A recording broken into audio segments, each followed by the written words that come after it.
started coming down here. We came down once in 1959, then started coming down weekly in 1960, and just happened to catch the Nationals. Okay.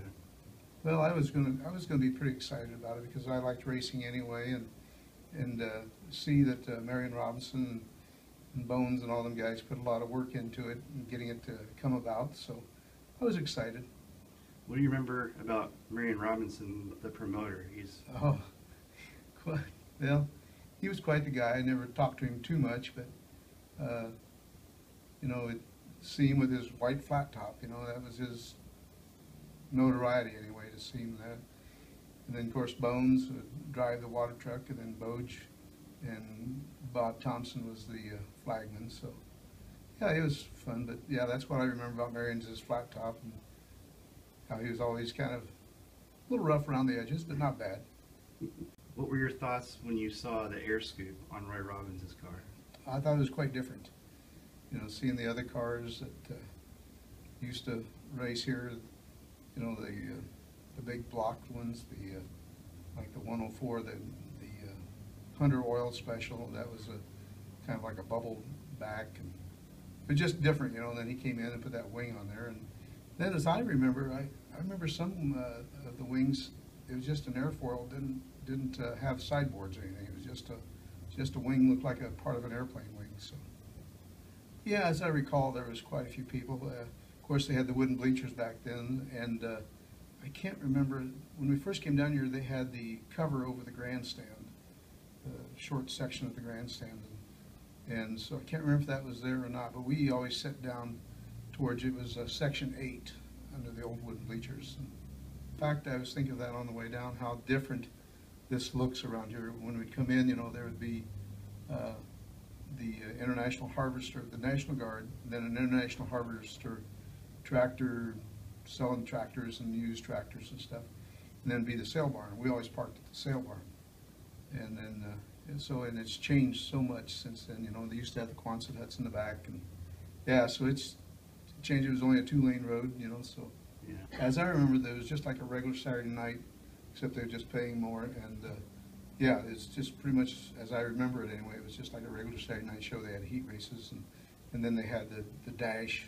They used to have the dashes. And, you know, I just remember Robbins won it, and then I think, is that the race? Because like I said, some of the Nationals blend in together, but I think is that when Earl Wagner's driving the number 12, that Dean Sylvester car.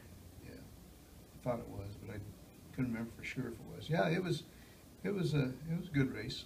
Well, it was probably one of the, you know, being it was the first one, it was kind of special, and then of course since they picked it up every year after that, everyone got special after that.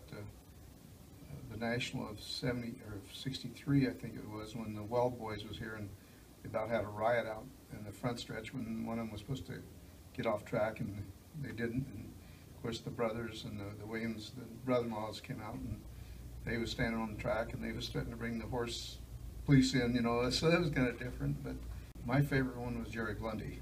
I don't think he was quite here then. It was like maybe a year or two later he was here, yeah. Yeah, in fact, Gary Johnson used to be the flagman, Mort, yep. And Wally and all them guys used to call me Blundy because I was such a Blundy fan, you know, yeah. So. Were you an Earl Wagner fan? No. No? No. Why not? Oh, I just didn't like the way he drove, and I thought he drove a little rough. But okay. And then he'd always seem like he'd get on that high groove and stay up there, and well, he'd come off it sometimes, but no, I was never considered a Wagner fan. Lighting wasn't as good.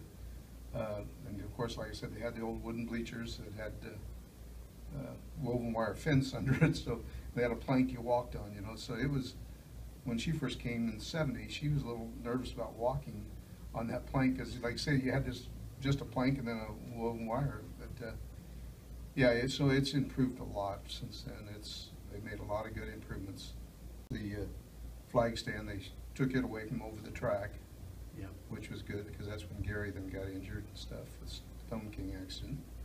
I remember too the wooden barns, and you probably remember that too, when you used to go out there and walk around through the barns, and all the gambling and the Coors beer that would be brought in that they would sell, because they couldn't get it here at that time.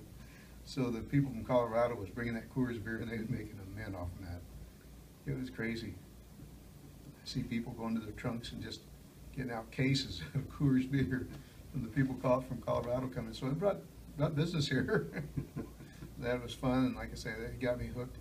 And my brother-in-law, that he used to drive because he had his license, and I'd ride down with him. And then he came for 6 years, and he was drafted, and he was killed in Vietnam, so he didn't get to come anymore, but I continued to come. And so just really enjoyed it.